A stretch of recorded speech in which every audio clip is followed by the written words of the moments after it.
Let me take you through Ray Dynamic Color. In this video, I will talk about the following three things: creating color palettes, applying and managing colors to your project, and using more advanced features. Before we begin, let's go ahead and install the script. After downloading, I dragged the Ray Dynamic Color script into the Scripts UI folder. Now it becomes available here in the window panel inside After Effects. Let's go ahead and open this and drag this into the After Effects interface. Now we're ready to talk about color palettes. Let's create one by clicking on the plus button. This will create a new color palette composition. And if we open that up, we find a shape layer with 7 default colors inside. On this layer, we can change the colors and add more if we want to by duplicating one of the color controls. This layer kind of acts as a visual representation of the color palette. Here you can see the black square we just added. After clicking the refresh button, the colors are then loaded into the script. This way you have access to them from anywhere in After Effects. I'm going to show you another way to import colors. And to do this, I'm going to use a real-life scenario that just happened a few weeks ago. A friend and colleague of mine, Justin Laws, has recently done some designs in Illustrator. He has sent me an ASE file with the colors that he used for the project. ASE stands for Adobe Swatch Exchange, and it's a file format that saves specific colors so you can exchange them with other applications. I'm going to create a new color palette like before, but this time, let's click on the plus ASE button. This allows us to select his ASE file and import it as a color palette composition. By default, this comp will be named after the ASE file, and just so you know, you can always change the file name. Let's change this to My Project.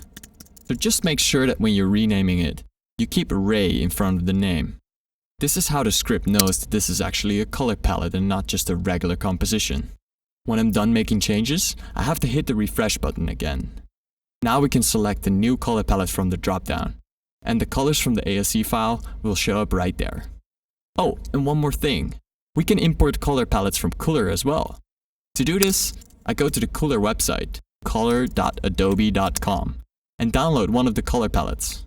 Then, import the ASE file that you get the same way as we just did. So that's how you manage colors inside the color palette composition. Again, we can use the plus button to create a new color palette, use the plus ASE button to import an ASE file from external applications like Illustrator and Cooler, and when you rename the palette, keep Ray in front of the name so that the script recognizes this as a color palette. Make sure to refresh the script to load in all the changes you made. Now, let's take a look at applying these colors to our project. Here we have access to the colors from the palette. I can also drag the color palette into my scene to have a better visual of it. As you can see, each color is represented by a number. Now we can select any layer in the timeline and assign one of the numbers to it. The number will then link to the correct color in the palette. After we apply this color, we can still adjust it. I just colored this shape layer, and the fill and the stroke got the same color, so I want to choose a different color for the stroke. I can still select any color I like, but if I want to select the color out of the palette, I can use the blue channel to type in the number of the color I want. To get to the blue channel after opening the window, I can use Shift-Tab or just click it. And after setting a number, I can use the arrow keys to go through all the colors and see which one I like best. When I find one I like, I hit enter to apply it. Now let's take a look at a more complicated scene where we have a lot of layers and I want to find all the colors related to my palettes. I can simply search for them here in the search bar in the timeline. Just start to type the name of the palette, comma, and then type color. This will show all the color properties that are related to the color palette I searched for. Let's adjust this color again, but this time with even less effort than before. Click the color property and type any number under 9, and then hit enter. This uses the hex code to put the number of the color you want into the blue channel. Now here's the powerful thing about this script. If you want to change this color, you can go back into the color palette composition to make that change. After you adjust the colors, all the colors throughout the project will be updated automatically. Just to show you an example, let's make a revision to this color palette. When I click on Open next to the color palette name, it will bring me right to that color palette composition. I will create a duplicate of this shape layer and change yellow to orange. As you notice, all the yellow colors in my project now have updated to orange. And when I hit refresh in the script, you can see that it updates there as well. Only the first layer on the top of the timeline is loaded into the script. All the layers below it are being ignored by the script. This allows us to keep a backup of older palettes. Colors that I use all the time, I save as an animation preset. Let me show you how I do this.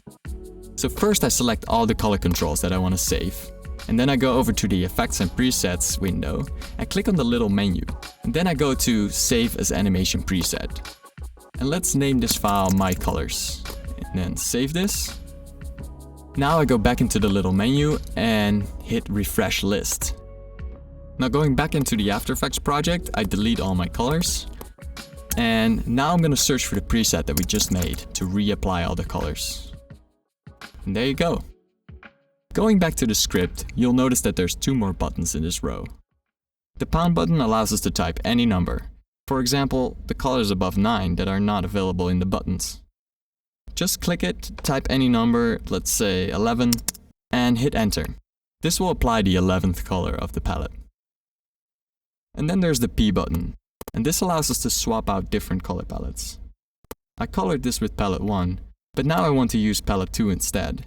Select the layer and the palette you want, and then hit the P button. This will update the color palette. We can also do this manually. Just change the name here to the color palette you want, and it will update the colors. So that's how you apply colors. Once you get used to this, you'll have a hard time going back. Now let's look at some more advanced features. I want to reveal what's happening as you're using this script. Every time you apply a color to the selected layer, there's a simple expression that makes a connection from the color of the selected layer to one of the colors in the color palette. Now instead of using this simple expression, we can apply some more advanced expressions. These can be a bit more taxing on your CPU, so use them sparingly. One of the advanced expressions is random, and the power of random is that we can select a whole group of layers and have them pick a random color from the palette.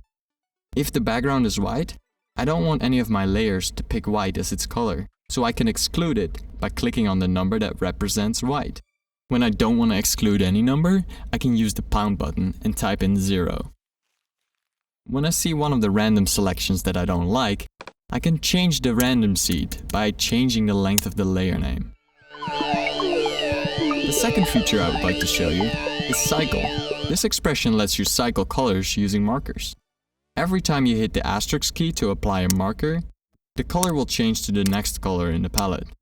When you set the duration on one of the markers, the expression will cycle that duration till it hits the next marker. Let's double-click this marker and set the duration for 5 frames. Now, every 5 frames, the color will change to the next.